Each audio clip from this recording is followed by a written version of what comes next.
আসসালামু আলাইকুম everyone, welcome to Fatema food store. জলপাই এর এমন আচার যে খেয়েছেন শুধু সেই জানেন এর কেমন স্বাদ। তাহলে চলে যাচ্ছি পুরো প্রস্তুত প্রণালীতে। নিয়ে নিলাম জলপাই। দেখুন এখানে আমি 1 কেজির মতো জলপাই নিয়েছি। এ পর্যায়ে আমি এগুলোর বোর্ড ছাড়িয়ে এগুলোকে একটা একটা করে বেছে নেব। দেখুন এভাবে আমি পুরো জলপাইটাকে নিয়ে নিচ্ছি। দেখুন একইভাবে আচার তো আমরা অনেকভাবেই তৈরি করি, এভাবে একবার তৈরি করে দেখবেন। সবগুলোকে আমি করে নিলাম। এবার পানি দিয়ে ধুয়ে ভালোভাবে পরিষ্কার করিয়ে নেব। এটাকে ধুয়ে ভালোভাবে পরিষ্কার করে নিলাম। এ পর্যায়ে আমি একটি নিয়ে নিলাম প্যান, এর মধ্যে জলপাইগুলোকে দিয়ে কিছুটা পানি দিয়ে দিচ্ছি। দেখুন এই যে এরকম পানি দিয়ে এবার এটাকে চুলোয় বসিয়ে দেব।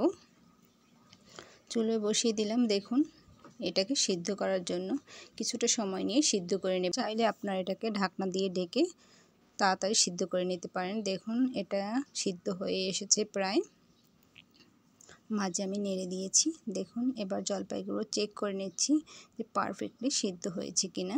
দেখুন এটা সিদ্ধ হয়ে এসেছে প্রায়।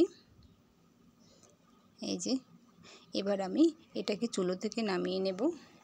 এবার পানি ছাকিয়ে নিচ্ছি জলপাইগুলোকে। দেখুন এবার এটাকে কিছুটা সময় নিয়ে ঠান্ডা করে নিতে হবে, নয়তো জলপাইগুলো হাত দিয়ে ধরা যাবে না। দেখুন ঠান্ডা হয়ে এসেছে। এবার আমি দেখিয়ে দিচ্ছি জলপাইগুলোকে আটি থেকে ছাড়িয়ে নেওয়া যায়। দেখুন এভাবে ছাড়িয়ে নেব পুরো জলপাইগুলোকে আটি থেকে। দেখুন এবার এই ছাড়িয়ে নিলাম, আমি পুরো জলপাইটাকেই করে নিলাম। এ পর্যায়ে এটাকে আমি ব্লেন্ড করে নেব। চাইলে আপনারা এটাকে বেটেও নিতে পারেন। এই যে দেখুন আমার ব্লেন্ড করা হয়ে গেছে। এই যে পুরো জলপাইটাকেই করে নিলাম এভাবে। এবার আমি একটি প্যান নিয়ে নিচ্ছি, এর মধ্যে দিয়ে দিচ্ছি 2 চা চামচ পাঁচফোড়ন। এটাকে একটু হালকা ভেজে নিচ্ছি। দূরের ও কাছের, দেশ ও দেশের বাইরে যে যেখান থেকে আমার ভিডিওটি দেখছেন, আশা করি আমার ভিডিওটি ভালো লাগবে। ভালো লাগলে লাইক, শেয়ার, কমেন্ট এবং চ্যানেলটিকে সাবস্ক্রাইব করে রাখবেন। দেখুন আমার পাঁচফোড়নটা ভাজা শেষ। এবার আমি এটাকে তুলে নিচ্ছি। তুলে এটাকে গুঁড়ো করে নেব। এ পর্যায়ে আমি একটি প্যান বসিয়ে দিলাম, দিয়ে দিচ্ছি সরিষার তেল অল্প পরিমাণে। এ পর্যায়ে আমি দিয়ে দিচ্ছি ব্লেন্ড করা জলপাইগুলোকে। দেখুন পুরো জলপাইটাকে দিয়ে দিচ্ছি। জলপাইয়ের আচার অনেকেই খেয়েছেন। এমন আচার যে একবার খেয়েছেন সেই তো জানেন এর কেমন স্বাদ। দেখুন এভাবে আমি এই জলপাইটাকেও ভেজে নেব। এর মধ্যে দিয়ে দিচ্ছি 250 গ্রাম আখের গুড়। এটাকে আমি মিক্স করে নিচ্ছি। দেখুন জলপাইয়ের সাথে 1 কেজি জলপাইয়ের সাথে 250 গ্রাম গুড় অ্যাড করেছি। আপনাদের বেশি কম লাগতে পারে, যে যেরকম মিষ্টিটা পছন্দ করেন। এটাই আমি মনে করি পারফেক্ট।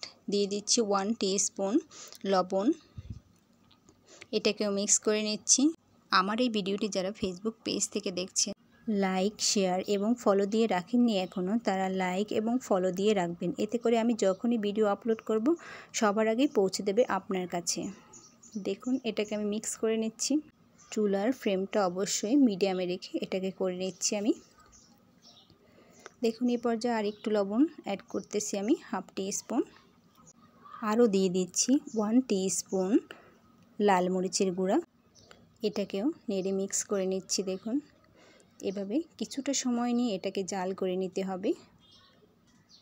এই যে দেখুন একইভাবে আমি জাল করে নিচ্ছি আর নেড়ে দিচ্ছি।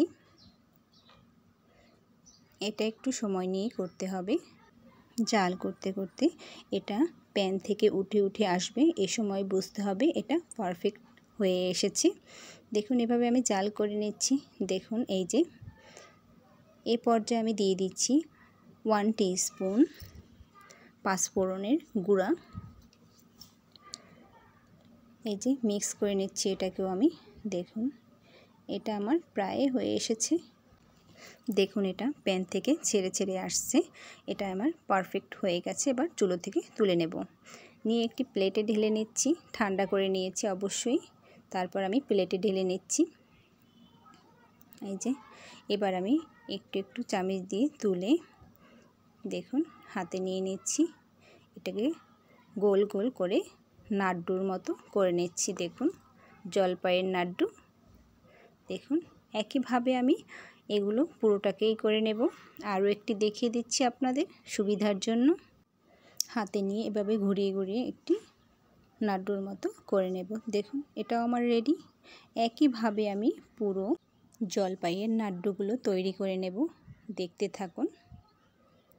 এই যে আমি পুরোটাকে একইভাবে করে নিলাম। দেখুন এই যে দেখুন এটা দেখতে কতটা চমৎকার লাগছে। একেবারে নাড়ুর মতো, খেতেও কিন্তু অসম্ভব মজার এবং মুখে লেগে থাকার মতো স্বাদ। এবার আমি এটাকে সাইডে রেখে নিয়ে নিচ্ছি কিছুটা জিরা, দারচিনি, এলাচ, রসুনের কোয়া কয়েকটা আর দুটো শুকনো মরিচ ছিঁড়ে নিয়েছি। দেখুন এর মধ্যে দিয়ে দিচ্ছি 1 কাপ সরিষার তেল। তেলটা গরম হয়ে আসলে এর মধ্যে ছেড়ে দেব একে একে গরম মশলাগুলো। দেখুন আমার তেলটা প্রায় গরম হয়ে এসেছে। এই পর্যায়ে আমি এই গরম মশলাগুলোকে দিয়ে দিচ্ছি। দেখুন এই যে এটাকে ছেড়ে দিলাম। এটাকে আমি একটু ভেজে নিচ্ছি। বাজারে জলপাই থাকতে থাকতে এই আচারটা তৈরি করে রাখবেন। একবার হলেও দেখুন এই আচারটা তৈরি করে এর কেমন স্বাদ। জলপাইয়ের নাড়ু আচার। দেখুন এবার এটা ভাজা প্রায় শেষের দিকে। এবার আমি এর মধ্যে অ্যাড করব সেই জলপাইয়ের নাড়ুগুলোকে। দেখুন একে একে দিয়ে দিচ্ছি আমি। এভাবে আমি পুরো নাড়ুগুলোকে ছেড়ে দেব। দেখুন এবার আমি একটু নেড়ে দিচ্ছি। এটাকে চুলোর আঁচ একবারে লোতে রেখে এটাকে ছেড়ে দেব পুরো নাড়ুটাকে। এবার আমি এর মধ্যে দিয়ে দেব 5 ফোড়নের বাকি গুঁড়োটাকে 1 টিস্পুন দিয়ে দিলাম। দেখুন এটাকে একটু হালকা নেড়ে এটাকে মিক্স করে নেব। দেখুন দুই সাইড থেকে কড়াইয়ের এভাবে ধরে ঘুরিয়ে ঘুরিয়ে নেড়ে দিতে পারেন। এবার আমি এর মধ্যে দিয়ে দিচ্ছি 2 চা চামচ ভিনেগার, যাতে করে জলপাইটা অনেক দিন সংরক্ষণ করে রাখা যায়। চুলো থেকে নামিয়ে এটাকে ঠান্ডা করে নিয়েছি। দেখুন আমার জলপাইয়ের নাড়ুর আচার তৈরি, একেবারেই তৈরি। এবার আমি একটু ঠান্ডা করে নিয়েছি। এবার আমি এটাকে একটি কাচের বয়ামে ভালোভাবে শুকিয়ে এটার মধ্যে দিয়ে দিচ্ছি আচারগুলোকে। দেখুন দুটোই ভরেছি আমি, একটি বড় কৌটোয় এবং একটি ছোট কৌটোয়, যা আমি ডাইনিং টেবিলে রেখে দেব ছোট কৌটোটাকে। দেখুন এবার আমি আচারটার তেলটাকে দিয়ে দিচ্ছি। এখানে আমি তেলটা কম নিয়েছিলাম, এজন্য অন্য একটি কড়াইয়ে কিছুটা তেল গরম করে এটার মধ্যে অ্যাড করে দিলাম। দেখুন এই যে এটা ডুবো তেলে রাখতে হবে অনেক দিন সংরক্ষণ করার জন্য। দেখুন এভাবে রেখে দেব অনেক দিনের জন্য। দেখুন কত চমৎকার করে জলপাইয়ের নাড়ুর আচার তৈরি করে নিলাম। দূরের ও কাছে সকল বন্ধুদের বলছি, বাজারে থাকতে থাকতে এই আচারটা একবার হলেও তৈরি করে দেখবেন এর স্বাদটা কেমন হয়। এবার আমি আপনাদের দেখিয়ে দিচ্ছি এটা কতটা চমৎকার হয়েছে। এই জলপাইয়ের নাড়ুর আচার একবার মুখে দিলে এর ফ্যান হয়ে যাবেন। রোদে দেওয়ার ঝামেলা ছাড়াই জলপাইয়ের নাড়ুর আচার দেখিয়ে দিলাম আপনাদের। ভালো থাকবেন, সুস্থ থাকবেন। আল্লাহ হাফেজ।